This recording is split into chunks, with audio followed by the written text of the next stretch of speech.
안녕하세요. 이제 갓 돌이 지난 어린 아기를 키우고 있는 30대 여성입니다. 저는 어릴 때 부모님이 사고로 돌아가셔서 시골에 계신 할머니의 손에서 자라게 되었어요. 그래도 할머니가 저를 금이야 오기야 키워주셔서 부모님의 그늘 없이 자존감 높은 사람으로 성장할 수 있었고, 그 덕인지 좋은 회사에 취직해서 돈도 또래보다 조금 더 많이 벌 수 있었습니다.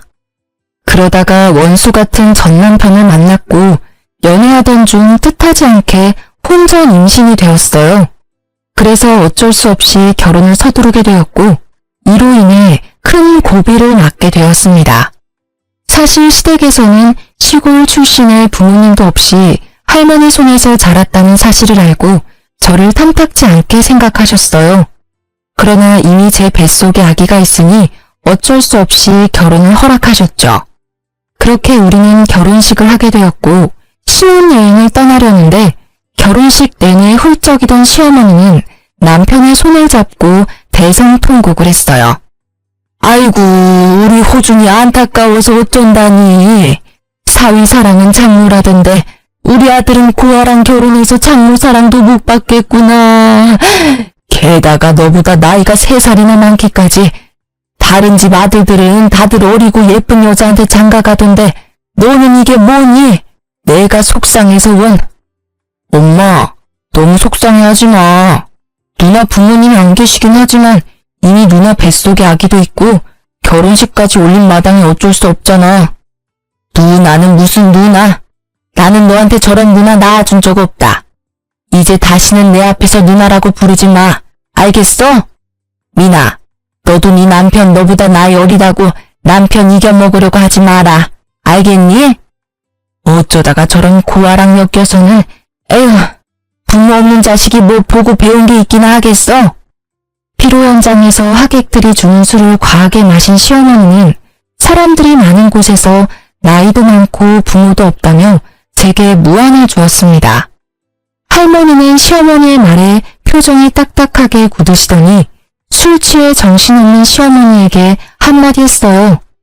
안싸돈, 아이들이 새 출발하는데 말이 조금 심하네요. 기분 좋은 날 서로에게 상처 주는 말은 하지 맙시다.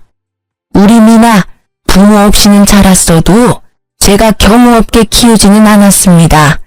아직 우리 미나에 대해서 잘 모르는데 배경만 보고 일방적으로 오해하면 곤란해요.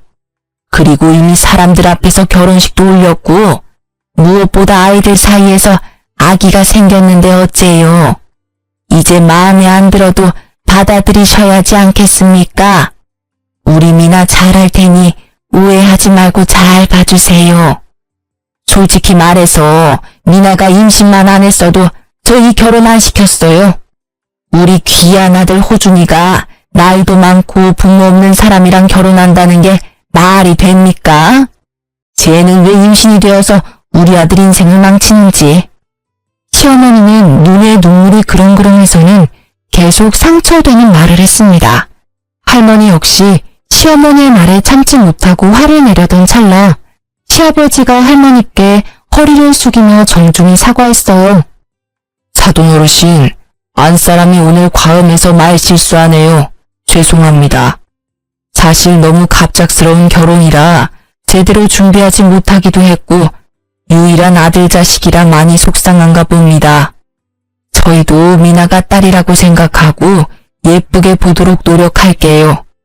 호준이랑 미나는 비행기 시간 늦겠다. 여기 걱정 말고 어서 출발하거라. 아버지, 그럼 엄마 좀 잘 부탁드려요. 엄마, 나 다녀올게. 울지 말고 속상해하지 마요. 아휴, 나도 같이 눈물이 나려고 하네. 큰 싸움은 벌어지지 않았지만 할머니의 표정은 여전히 좋지 않으셨습니다. 저 역시 기분이 너무 좋지 않고 화가 많이 났어요. 사실 더 화가 나는 건 남편의 반응이었습니다.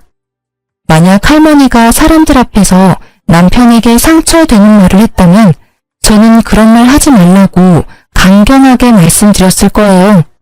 그런데 남편은 그러기는커녕 시어머니와 같이 눈물을 글썽이더라고요. 그 모습을 보니 남편이 뭔가 앞으로 저와 시어머니 중간에서 제대로 된 남편 역할을 못할 것만 같은 불길한 예감이 들었어요. 그리고 그 불길한 예감은 현실이 되었습니다. 신혼집은 시댁 근처의 오피스텔이었어요. 사실 남편이 저보다 나이가 어리기도 하고 남자는 군대에 가야만 하니 동갑이어도 여자보다 회사 생활을 늦게 할 수밖에 없잖아요. 그래서 남편이 모아둔 돈이 없더라고요.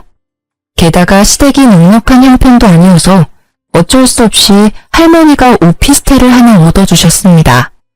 저는 할머니가 혼자 시골에서 사셔서 할머니 집과 가까운 외곽 쪽으로 집을 구하고 싶었지만 할머니는 생각이 다르셨어요. 여자는 좋든 싫든 결혼했으면 시댁 사람으로 살아야 한다며 일부러 시댁과 가까이 집을 얻어주셨죠.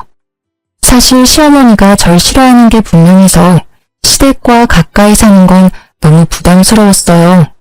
하지만 우려와는 달리 회사 생활을 하고 주말에도 가끔 출근해서 시어머니와 마주칠 일이 명절이나 제사와 같은 특별한 날 빼고는 거의 없었어요. 저에게 전화하라고 강요하지도 않았고요. 그래서 생각보다는 편한 신혼생활을 보낼 수 있었습니다. 그러다가 출산일이 임박해서 출산 휴가를 받고 집에서 쉬며 아기를 맞이할 준비를 하고 있었어요. 그러던 어느 날 남편은 출근하고 집에 혼자 있는데 시어머니한테 전화가 왔습니다. 너는 어쩜 집에서 쉬고 있으면서 나한테 점심 같이 먹자는 소리 한 번이 없냐? 연락도 먼저 하는 법이 없고. 솔직히 그동안은 너가 회사 다니느라 바쁜 것 같아서 그냥 있었는데 정말 너무 무심한 거 아니냐? 죄송해요. 사실 그동안 회사에 다니느라 출산 준비를 못해서 집에 있지만 바빴네요. 앞으로는 전화도 자주 드리고 할게요. 다른 집 며느리들은 시어미가 이런 이야기 하기 전에 전화도 자주 하고 같이 뭐 먹으러 가자, 어디 구경 가자고도 하면서 딸처럼 잘 지낸다던데. 어쩜 너는 그렇게 애가 무뚝뚝하고 애교도 없니? 네가 나이가 많아서 그런가? 그건 그렇고 너 아기 출산하고 나서 산후조리 어떻게 할 거니? 출산하고 나서는 산후조리원에 들어가서 몸조리 해야죠. 이미 예약도 했어요. 돈 아깝게 산후조리원은 무슨. 옛날에는 애 낳고도 바로 밭일하고 집안일 했다. 산후조리가 솔직히 뭐가 필요해? 그냥 힘 몇 번 주면 애가 쑥 나오는데. 하여튼 요새 애들은 다들 약해 빠졌다니까. 게다가 거기가 좀 비싸냐? 뭐 하는 것도 없이 일주일에 최소 100만 원은 하던데. 괜히 그런데 들어가서 우리 아들 돈 허투루 쓰지 말고 출산하면 그냥 바로 집으로 와라. 내가 해주마. 어머니가 제 산후조리를요? 아무리 그래도 어떻게 어머니의 산후조리를 받아요. 전 그렇게 못해요. 그리고 조리원 예약할 때 남편 돈이 아닌 제 돈으로 했어요. 그러니까 돈 걱정은 하지 마세요. 정말 너 돈으로만 계산했어? 우리 호준이 돈 한 푼도 안 들어간 거 맞지? 난 우리 아들이 힘들게 번 돈 쓸데없는 곳에 나가는 거 원하지 않아. 이게 다 낭비야. 차라리 그 돈으로 아기한테 좋은 거 하나 더 입히고 먹여야지. 하지만 어머니, 아기 잘 돌보려면 산후조리도 필요해요. 엄마 몸이 빨리 회복되어야 아기도 잘 돌보죠. 아, 글쎄 옛날에는 그딴 거 없이도 다들 아기 셋넷 잘 낳고 했다니까. 요즘 젊은 것들은 아기 꼴랑 하나 낳았다고 아주 공주 대접받으려고 한다니까. 넌 그러면 내가 가만 안 둘 테니까 그런 줄 알아. 시어머니는 본인이 하고 싶은 말만 하시고는 전화를 끊어버리셨습니다. 시어머니가 왜 이렇게까지 화를 내는지 이해하지 못했어요. 남편 돈으로 산후조리원을 예약한 것도 아니고 제가 번 돈으로 하겠다는데 뭐가 문제입니까? 그냥 괜히 그러시는 것으로 생각하고 저는 아기를 만날 준비에 들떠 있었어요. 그렇게 일주일 정도가 지났을까요? 집에 있는데 엄청난 진통이 오기 시작했고 자연분만으로 아기를 낳으려다가 실패하고 응급수술로 아기를 낳게 되었습니다. 이때도 시어머니는 나이가 많아서 수술하게 되었다는 등의 독설을 하셨고 남편은 저와 시어머니 사이에서 이러지도 저러지도 못하고 바보같이 있었어요. 어쨌든 힘들게 태어난 아들은 별 문제 없이 건강했고 예정대로 제 돈으로 예약한 산후조리원에 2주일 동안 있게 되었습니다. 2주일 후 산후조리원에서 나와 신혼집에 갔는데 시어머니가 계셨어요. 저는 시어머니가 손주를 보고 싶은 마음에 오셨다고 생각했습니다. 그런데 아무리 시간이 흘러도 시어머니는 집으로 가시지 않아서 너무 불편했어요. 어머니, 그런데 집에는 언제 가실 거예요? 이제 곧 저녁 시간도 되어가는데 아버님 식사 준비도 하셔야 하는 거 아니에요? 어머 얘 봐라. 방에 있는 집 못 봤니? 나 오늘 집에 안 갈 거야. 여기서 한 달 정도는 머무를 거다. 네? 그게 무슨 말씀이세요? 저는 전혀 못 들었는데요. 너가 육아하느라 정신없다는 핑계로 우리 아들 굶길까봐 당분간 여기서 우리 아들 밥 챙겨줄 거다. 그리고 우리 아들은 매운 음식 좋아하는데 나 없으면 모유 수유하는 너 눈치 보여서 매운 음식도 못 먹을 거 아니야. 너는 네 자식 밥 주듯이 나도 내 자식 밥 챙겨줘야 하지 않겠니? 시어머니의 말씀에 너무 기가 막혔습니다. 그런데 더 기가 막힌 것은 이어지는 남편의 말이었습니다. 맞아. 나는 미역국도 싫어하고 밍밍한 음식은 더 못 먹어. 솔직히 여보랑 같이 산후조리원에 있으면서 거기 음식 간이 하나도 안 돼서 정말 뭐 먹은 것 같지도 않았다고. 그래서 내가 엄마한테 부탁한 거야. 그래도 되지? 뭐? 솔직히 우리 집이 넓은 것도 아니고 방 하나 거실 하나 있는데 어떻게 어머니랑 같이 있어. 게다가 신생아도 있는데. 그리고 전 그렇게 매운 음식이 먹고 싶으면 마트에서 밀키트 같은 거 사다가 먹으면 되잖아. 여보, 밀키트도 하루 이틀이지 어떻게 매일 사 먹냐? 당분간은 여보가 내 음식도 못 해줄 텐데.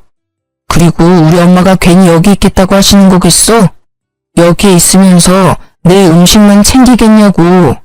당연히 여보 음식도 챙겨주실 거고 틈틈이 준석이도 봐주시겠지. 안 그래요, 엄마? 당연하지. 내가 있어서 너도 더 편할걸? 나중에 나 가고 나서 힘들다고 징징대지 말고 그냥 고맙습니다 하려무나. 어머니, 그럼 당장 오늘 밤에는 어디서 주무실 거예요? 나는 허리가 안 좋아서 무조건 침대에서 자야 해. 그리고 우리 아들도 내일 출근해야 해서 푹 자야 하니 당연히 방에서 자야 하고.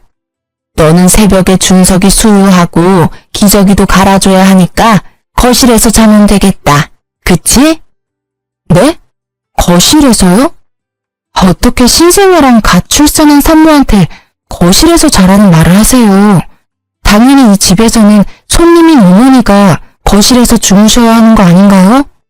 그리고 남편도 준석이 아빠니까 당연히 새벽에 같이 아기 봐야죠. 우리 호준이는 안 된다. 호준이는 잠 못 자면 큰일 나는 아이야. 게다가 내일 회사에 출근도 해야 하잖니. 너는 어차피 내일 집에서 쉬니까 너 혼자 새벽에 준석이 보렴. 시어머니는 가면 갈수록 도무지 이해하지 못할 말만 했습니다. 이 와중에 남편은 아무 말도 하지 않고 조용히 시어머니의 말에 고개를 끄덕이고 있었고 그런 모습을 보니 너무 화가 났어요. 야, 이호준, 너 내 남편 아니야? 우리 준석이 아빠 아니냐고. 넌 어머니의 말씀이 이해가 가? 이제 갓 태어난 신생아와 산모는 거실 바닥에서 자고 아빠인 너는 어머니랑 큰 방에서 자라는 이 말이 맞다고 생각해? 솔직히 우리 엄마 말이 틀린 건 또 뭐야. 너는 내일도 집에 있지만 나는 회사에 가서 일해야 해서 푹 잠을 자야 해. 난 솔직히 너가 이렇게까지 화를 내는 이유를 모르겠는데. 남편은 화를 내는 이유를 전혀 모르는 눈치였습니다. 정말 말을 하면 할수록 저만 나쁘고 이상하고 예민한 사람이 되는 것 같았죠. 됐다 됐어. 더럽고 치사해서 내가 나가고 말지. 난 솔직히 네가 우리 호준이보다 나이가 많으니까 생각도 깊을 줄 알았어. 그런데 이건 뭐 나이만 많지 생각도 없고 어른 공경하는 것도 없고. 너는 늙은 나랑 한 집에 같이 있기 싫다는 거지? 내가 나가마. 대신 박민아 너 나중에 힘들다고 육아 따위는 바라지도 말아라. 죽이 되든 밥이 되든 네가 알아서 네 힘으로 준석이 키워. 알겠어? 마음에 하나도 안 들어. 나 간다. 엄마, 이렇게 가시면 어떡해. 내가 마음이 불편하잖아. 그러게 넌 왜 그딴 말을 해서 우리 엄마 속상하게 만들어? 우리 엄마가 너 도와준다잖아. 그런데 꼭 그딴 식으로 비꼬아서 말을 들어야 해? 얼른 사과 안 해? 남편은 어서 사과하라고 강요했지만 전혀 그러고 싶지 않았습니다. 결국 아기가 처음 집에 온 날은 이렇게 싸움으로 끝나고 말았네요. 그 뒤로 전쟁 같은 육아가 시작되었습니다. 우리는 신생아가 혹시라도 다칠까봐 불안해서 홈 CCTV를 설치했어요. 물론 제가 항상 옆에 있기는 하지만 잠시 화장실 가거나 집안일을 할 때 무슨 일이 생길까봐 불안했거든요. 남편도 회사에서 아기를 보고 싶다고 해서 핸드폰 어플로 틈틈이 확인할 수 있도록 했습니다. 감시당하는 느낌이라 조금 불편하긴 했지만 그래도 남편이 회사에 있는 시간 동안 아기가 얼마나 보고 싶겠어요. 그 마음이 이해가 가서 그러라고 했네요. 그렇게 생활한 지 일주일이 지났습니다.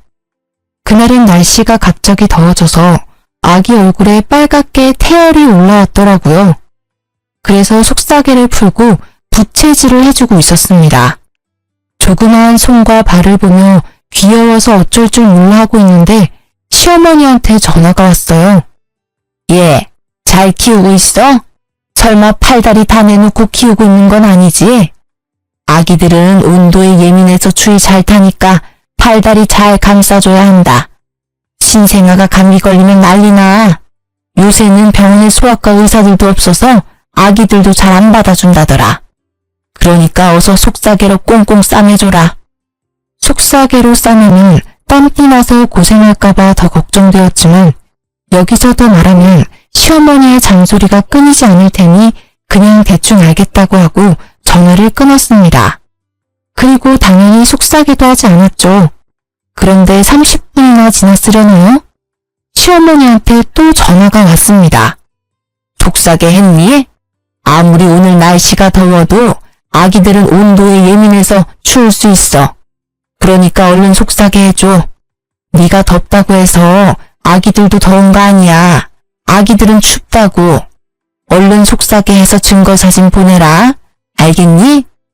시어머니는 기어이 속삭이를 하라고 선호했고 어쩔 수 없이 아기를 다시 싸매서 사진을 찍었습니다.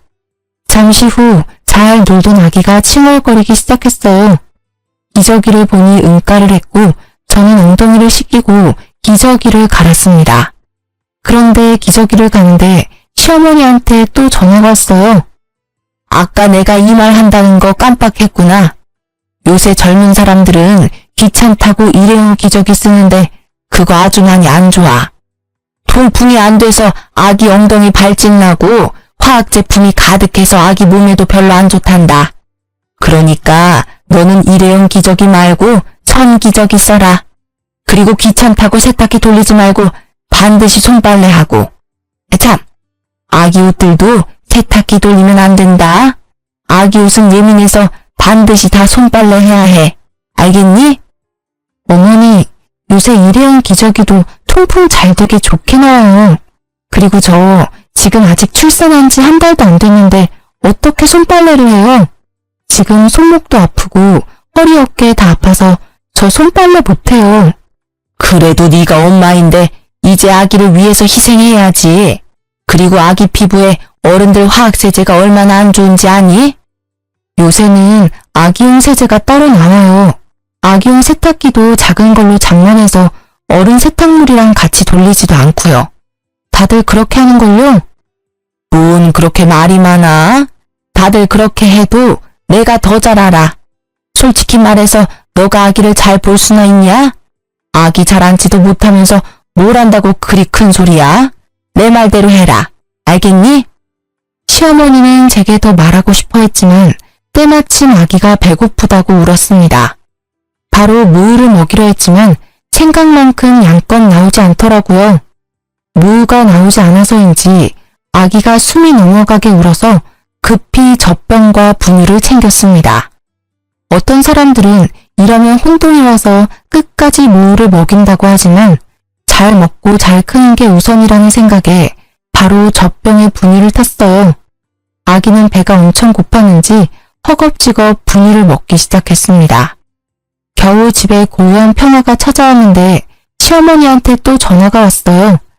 그러나 한 손으로는 아기를 안고 다른 손으로는 젖병을 잡고 있어서 전화를 받을 수 있는 상황이 아니었습니다. 솔직히 전화 받기도 싫었고요. 그리고 10분 정도 뒤 잠이 든 아기를 조심스럽게 침대에 눕혔습니다. 저도 잠시 옆에서 쉬려는데 또 시어머니한테 전화가 왔어요. 너 모유 안 나온다고 분유 먹이는 거 아니지? 사람은 사람 젖을 먹어야지 소젖 먹으면 안 된다. 소젖 먹으면 애가 멍청해져. 성격도 포악해지고 말이야. 안 그래도 우리 손주 엄마 잘못 만나서 자연분만 못하고 수술해서 남들보다 뒤처질 텐데 더 뒤처지게 하면 되겠니? 절대 분유 먹이지 말고 모유 먹여라. 모유 잘 나오면 당연히 모유 먹이겠지만 모유가 안 나오는데 어떻게 먹여요? 어른들처럼 밥을 못 먹으면 빵이나 다른 걸 먹을 수 있는 것도 아닌데 모유 안 나온다고 굶길 수는 없잖아요. 애가 나이만 들어서 모유도 안 나오고 몸도 부실하고 우리 손주 걱정돼서 내가 가만히 있을 수가 있나? 어머니 손주이기도 하지만 제 아들이기도 해요. 저도 잘 키우려고 노력하고 있으니까 너무 걱정하지 마세요. 네가 뭘 안다고 노력은 아기 잘 안지도 못하면서. 아무튼 이제 모유 먹이도록 해. 시어머니는 수시로 전화해서 사사건건 잔소리를 늘어놓았죠. 그런데 곰곰이 생각해보니 뭔가 이상했습니다. 속삭이를 푼 순간, 기저귀를 간 순간, 분유를 먹인 순간마다 기가 막힌 타이밍으로 전화가 왔잖아요. 마치 저를 지켜보고 있던 것처럼요. 이상하고 찜찜한 마음이 들기는 했으나 그냥 우연이겠지 생각하고 말았습니다. 아기가 낮잠 잘 동안 머리를 식히기 위해 TV를 켰어요. 그런데 TV를 켜자마자 시어머니한테 또 전화가 왔습니다. 예, 잔다고 TV 켜지 마라. TV에서 전자파 나와서 애 머리 나빠진다. 어머님, 어떻게 제가 TV를 켜는 순간 전화하셨어요? 혹시 저 감시하세요? 내가 뭘 너를 본다고 그러니? 아니야. 너가 뭐가 이쁘다고 내가 널 종일 보고 앉았니? 내가 그렇게 할 일 없는 사람인 줄 알아? 그냥 우연인 거겠지. 아무튼 TV 켜지 마. 그렇게 따지면 핸드폰에도 전자파 많이 나와요. TV보다 핸드폰 전자파로 더 머리 나빠질 것 같아서 저 전화 꺼놓을 테니 이제 전화하지 마세요. 저는 바로 핸드폰을 꺼버렸습니다. 그런데 아무리 생각해도 시어머니가 전화하시는 타이밍이 이상했어요. 아무래도 시어머니가 보고 있는 것 같았고 그날 저녁 퇴근한 남편에게 혹시나 하는 마음을 물어봤습니다. 내가 진짜 혹시나 하는 마음으로 물어보는데 혹시 저 카메라 영상을 어머니도 보실 수 있어? 제 말에 남편은 깜짝 놀라는 표정을 지었습니다. 그걸 어떻게 알았어? 이 반응이 뭐야? 그럼 계속 어머니가 내가 이 집에서 뭐하고 있는지 다 보고 계셨던 거야? 아니, 그걸 어떻게 알았냐고. 아기 속삭이 푸는 순간, 기저귀 가는 순간, 분유 먹이는 순간 시어머니한테 전화 오더라. 이거 하지 말아라, 저거 하라 하면서 사사건건 전화로 잔소리해 대셨어. 와, 정말 소름 끼친다. 어쩜 그래? 엄마가 매일 보고 싶으시다잖아. 그런데 엄마가 집에 매일 온다 그러면 누나가 싫어할 거 아니야. 어차피 나도 보는 중인데 엄마도 같이 보게 해드렸지. 그럼 안 돼? 만약에 우리 할머니가 너 보고 싶다고 너네 회사랑 집에 CCTV 설치하고 계속 보고 있다면 너는 기분 좋겠냐? 어머니한테 당장 어플 지우라고 해야겠다. 나는 그런 감시당하면서는 못 살아. 저는 시어머니한테 전화를 걸었고 남편은 왜 굳이 그렇게까지 해야 하냐며 제 전화를 빼앗으려 했습니다. 그러나 마치 기다렸다는 듯이 바로 받더라고요. 어머니, 그동안 CCTV로 저랑 아기 다 지켜보고 계셨죠? 지금 저와 남편이 싸우는 모습도 다 보고 계셨겠네요. 전 그렇게 감시당하는 기분으로 못 삽니다. 당장 그 어플 삭제하세요. 네가 뭔데 내 핸드폰 어플을 지워라 말아야. 그래, 내가 그동안 너 집에 있는 동안 몰래 보긴 봤다. 그런데 내가 뭐 보고 싶어서 본 줄 알아? 너 신생아 처음 본다며. 아기를 제대로 안지도 못하는 네가 혹시 준석이 다치게 할까봐 걱정되고 불안해서 내가 봤다. 혹시라도 잘못되면 당장 달려가려고. 나는 앞으로도 이걸로 너 계속 볼 거다. 우리 손주 잘 키우는지 계속 감시할 거라고. 아무리 윗사람이어도 저를 그동안 그렇게 몰래 훔쳐봤으면 먼저 미안하다는 사과부터 해야 하는 거 아닌가요? 그러나 오히려 적반하장으로 저에게 화를 내셨습니다. 저 역시 가만히 있을 수 없었죠. 어머니, 이렇게 몰래 훔쳐보는 것도 불법이에요.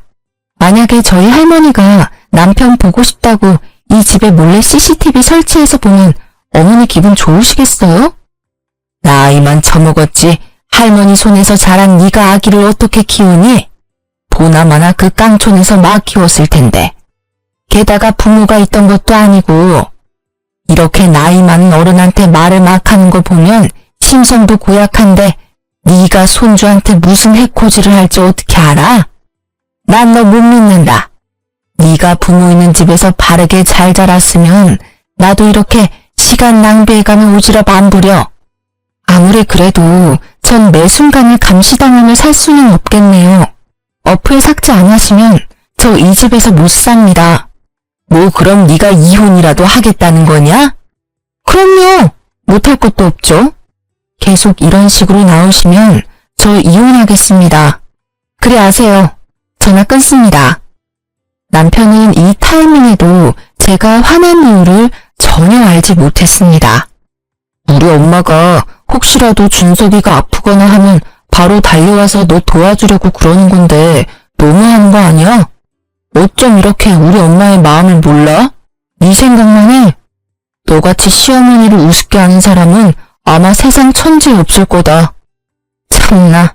그럼 나도 할머니한테 CCTV 보게 해도 되는 거지? 우리 할머니도 준석이 보고 싶으실 텐데 그렇게 하자. 아주 그냥 우리 이 집에서 밥 먹고 자고 쉬는 매 순간 다 할머니며 시댁에 다 공유하자. 그럼 됐냐? 어? 서로를 이해하지 못하며 계속 싸웠고 언성은 점점 높아져만 갔어요. 한창 싸우고 있는데 시어머니가 또 전화했습니다. 그만 싸워. 그래, 내가 네 뜻대로 어플 지웠다. 그러니까 우리 아들 그만 잡으라고. 제가 어떻게 믿어요? 솔직히 지웠다고 말하고 안 지우면 되는 것 아닌가요?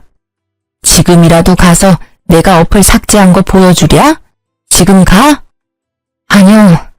어머니께서 지우셨다니 뭐 믿어야죠. 만약이라도 저 몰래 계속 보고 계시면 저 준석이 데리고 바로 이혼하겠습니다.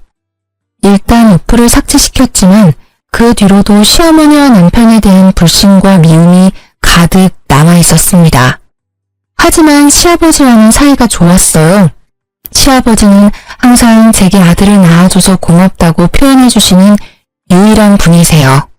사실 시아버지는 상가에서 경비 일을 하고 계셨지만 벌이가 좋은 편은 아니었어요. 두 분이 사치스러운 생활을 하시지 않았지만 요새 같은 고물가 시대에 경비 일로는 먹고 살기가 쉽지 않더라고요. 그래서 결혼 후 시댁에 100만 원씩 용돈을 보내드리기로 했었습니다. 처음에는 크게 무리되지 않았으나 아기가 태어나니 의외로 돈 나갈 곳이 많았어요. 게다가 출산 휴가로 제 월급이 사라져서 남편 월급만으로 생활하기가 빠듯했습니다. 그래서 한 푼이라도 아끼고자 시댁에 용돈 주는 걸 줄이자고 말했어요. 여보, 우리 시댁에 용돈 줄여야 할 것 같아. 휴직 중이기는 하지만 지금 내 월급이 많이 줄어서 생활비가 반으로 줄었고 준석이 앞으로 나가는 돈도 많아서 매달 100만 원은 너무 무리야. 아, 뭐? 어떻게 그런 소리를 해? 야, 원래 자식은 결혼하면 부모님한테 효도해야 하는 거야. 너무한 거 아니야? 남편은 불같이 화를 내더군요. 용돈을 아예 없애겠다는 것도 아니고 형편에 맞게 줄이자는 게 이렇게까지 화를 낼 일인가 싶었습니다. 내가 언제 용돈 안 드리겠대? 그냥 줄이자고. 아니, 그러면 아예 우리 할머니한테도 똑같이 100만원 보내. 솔직히 그동안 시댁은 형편 어려워서 매번 용돈 보냈는데 우리 할머니한테는 한 번도 용돈 보낸 적 없잖아. 뭐라는 거야. 할머니는 농사로 계속 돈을 버시고 계시잖아. 그리고 시골에서 혼자 사시고 직접 농사 지으시는 데다가 집도 할머니 집이라서 월세나 관리비도 안 들 텐데 돈 들어갈 곳이 어딨어? 반대로 우리 집은 아버지만 일하시니 얼마나 힘들겠냐? 넌 우리 집은 생각 안 하냐? 사실 시댁은 시아버지만 일하시고 시어머니는 평생을 전업주부로 사셨습니다. 시어머니가 몸이 특별히 불편하거나 하신 것은 아니고 그냥 집에서 쉬는 걸 좋아하세요. 그런다고 집안일을 엄청 잘하시는 것도 아니고요. 그냥 배짱이 같은 성격을 가지신 분입니다. 그렇게 힘드시면 이제 어머니도 마트 같은 곳에서 아르바이트라도 하셔야 하는 거 아니야? 어머니가 어디 많이 아프신 것도 아니고 건강하시잖아. 오히려 적당히 일하면 사람이 더 활력이 넘치고 건강이 더 좋을 수도 있다고. 뭐? 내가 너랑 말을 말아야지 진짜. 어휴. 남편은 집 밖으로 나가버렸고 저는 이해가 가지 않았어요. 고혈압, 당뇨 같은 성인병 하나 없으시고 아주 건강한 시어머니한테 아르바이트 하라는 게 그렇게 잘못된 일인가요? 물론 경제적으로 부유하면 아르바이트는 안 해도 되겠지만 사실 그것도 아니잖아요. 그럼 당연히 조금이라도 건강하고 시간 있을 때 아르바이트라도 해서 돈을 벌어야 하는 거 아닌가요? 그러나 남편은 시어머니가 밖에서 일한다는 것 자체를 용납하지 못했습니다. 남편은 그렇게 화를 내며 나가고 저는 그러든 말든 큰 방에서 아이를 재우려는데 현관문 여는 소리가 들리더라고요. 당연히 남편이 다시 들어온 것으로 생각하고 마저 재우고 있었습니다. 그런데 집에는 남편만 들어온 게 아니었어요. 시아버지와 시어머니도 함께 있었습니다. 부모님을 사랑하는 마음이 바다같이 넘치던 남편은 제가 한 말을 고스란히 이르러 시댁에 쫓아간 거죠. 시어머니는 큰 방에서 준석이를 재우는 저를 발견하시고는 제 머리채를 잡으셨습니다. 야, 우리 호준이에게 내 용돈 줄이라고 했다며?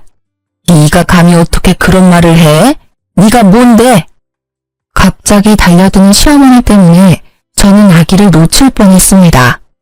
놀란 아기가 자지러지게 울고 저는 시어머니한테 참지 못할 정도로 화가 났어요. 아직 목도 가누지 못한 아기를 안고 있는 사람 머리채를 잡는 게 말이 됩니까? 어머니, 미쳤어요? 지금 이게 뭐 하는 짓이에요? 아기 안고 있는 거 안 보여요? 뭐 하는 짓? 너야말로 뭐 하는 짓이냐? 감히 어른들에게 주는 용돈을 줄여? 나, 네 남편의 엄마다. 당연히 나를 부양할 의무가 있다고. 그렇게 따지면 저도 저를 키워주신 할머니 부양할 의무 있어요. 그리고 제가 뭐 아예 없애겠다는 것도 아니고 줄이자는데 이게 이렇게까지 화낼 일인가요?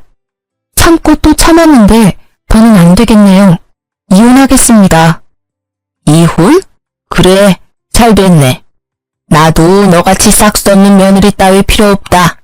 처음부터 너 다 마음에 안 들었어. 이혼해 둘이. 시어머니가 제 머리채를 붙잡고 화를 크게 낼 동안 남편은 옆에서 아무런 말도 하지 않았습니다. 그리고 시어머니와 함께 온 시아버지도요. 제 편인 줄로만 알았던 시아버지 역시 저를 가족으로 생각하지 않으셨던 거죠. 시아버지는 시어머니와 저의 싸움을 가만히 지켜보시더니 한마디 하셨어요. 이래서 집안에 여자가 잘 들어와야 하는데 어쩌다가 저런 쓸모없는 물건이 들어와서는 어휴, 우리 집이 어떻게 될런지. 시아버지의 말에 더는 이딴 집에서 살 이유가 없다고 생각했습니다. 그래서 아기를 데리고 육아용품이며 제 짐을 다 챙겨서 할머니 집으로 갔어요. 할머니는 오밤중에 갑자기 손주까지 데리고 나타난 저를 보곤 깜짝 놀라셨죠. 그동안 시댁에서 있었던 일을 하나도 빠짐없이 다 말씀드렸고 할머니는 화를 버럭 냈어요. 뭐? 너 왜 그동안 이렇게 무시당하면서 살았어? 내가 너한테 그렇게 당하고만 살라고 가르치디? 감히 우리 손녀딸한테 그딴 막말을 해? 그딴 집구석과 이혼할 때는 하더라도 그놈의 집구석 자신들이 벌인 일들 후회하게 해줘야겠다. 할머니는 지금 당장이라도 시댁에 쫓아갈 기세로 나갔습니다. 하지만 밤 늦은 시간에 갈 수는 없잖아요. 내일 가자고 겨우 진정시켰어요. 다음날 할머니는 새벽 5시부터 저를 깨우셔서는 옆집 할머니 집에 아기를 맡겨두고 신혼집으로 찾아갔습니다. 갔더니 남편이 거실에서 코를 골며 잠을 자고 있었는데 어찌나 곤히 자던지 사람이 들어와도 모르더라고요. 순간 할머니가 화장실에 가셔서는 화장실에 있던 작은 바구니를 들고 변기통 물을 퍼내셨습니다. 그러고는 그 물을 자고 있던 남편의 얼굴에 부으셨어요.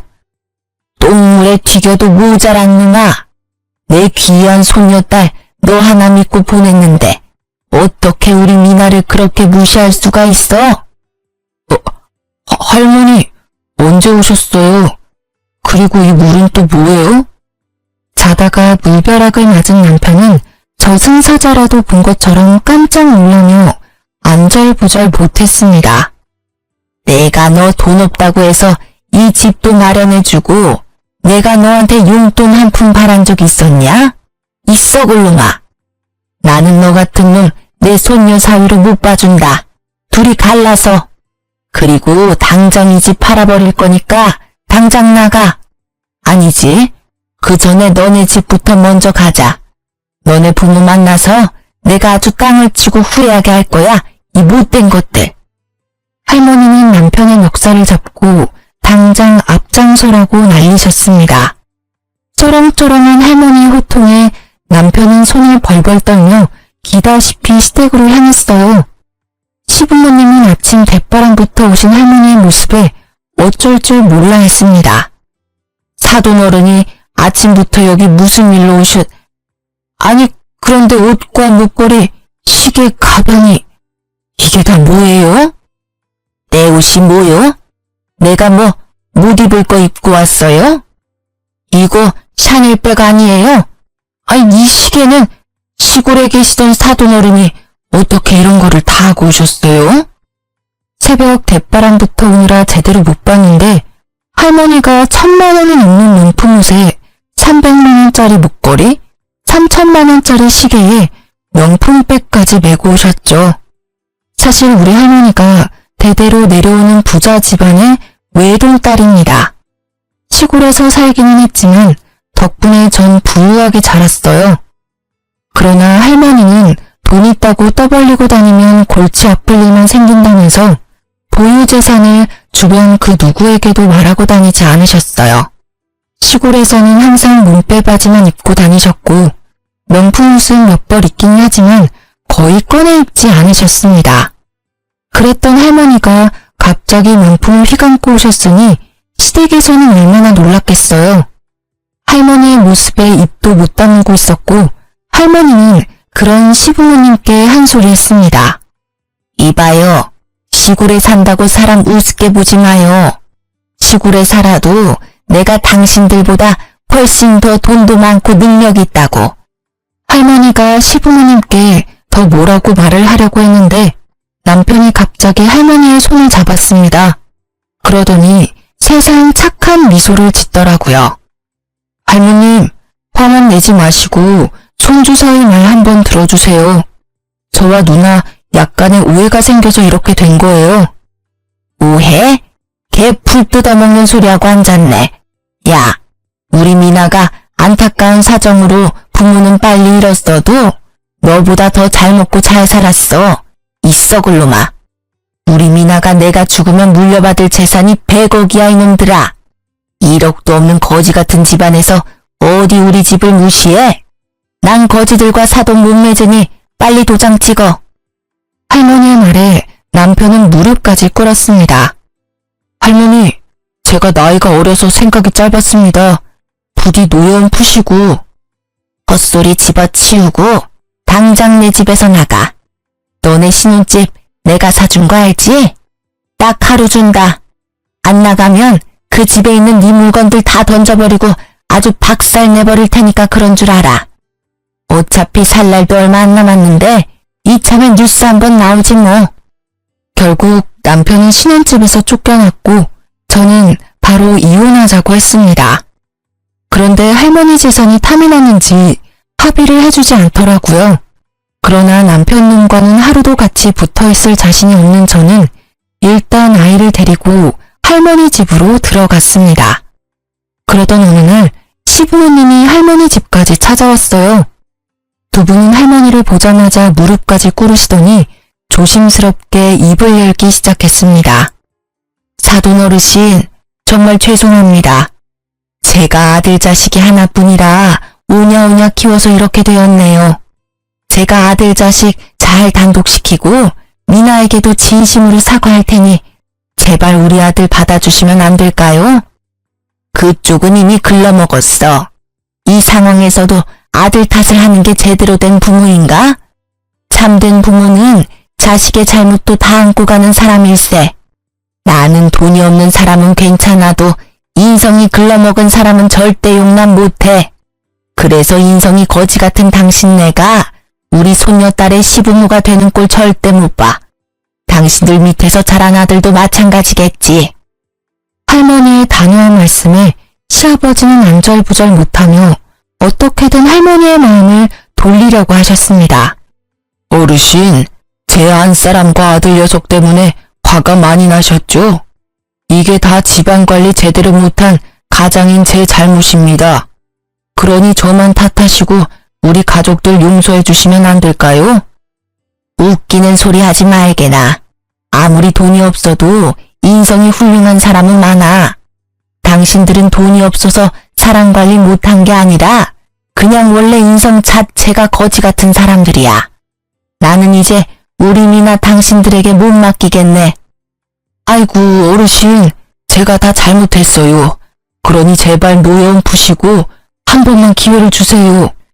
기회는 사람 같은 사람들에게나 주는 거지 당신 같은 사람들에게 주는 게 아니야. 나는 이제 당신네들과 더는 할 말 없으니 나가. 지금 안 나가면 경찰 부를 거요. 할머니의 이름장에도 시부모님은 나갈 기색이 없다가 할머니가 정말 핸드폰을 들어 112를 누르는 걸 보여주자 그제야 나갔습니다. 이후로 할머니는 오피스텔을 팔아버렸어요. 그리고 저는 돌도 지나지 않은 어린 아들을 키우는 이혼녀가 되어버렸죠. 아들에게 온전한 가정을 주지 못한 게 안타깝기는 하지만 제 선택에 후회는 없습니다. 아마 앞으로도 제 인생에 결혼이라는 선택지는 없는 것 같네요. 하지만 아빠의 빈자리가 느껴지지 않도록 최선을 다해 키우겠습니다. 저희 할머니가 저에게 그랬던 것처럼요. 우리 아들이 배가 고픈지 칭얼대기 시작하네요. 전 이제 이야기를 마무리 지어야 할 것 같습니다. 지금까지 저의 이야기 들어주셔서 감사합니다.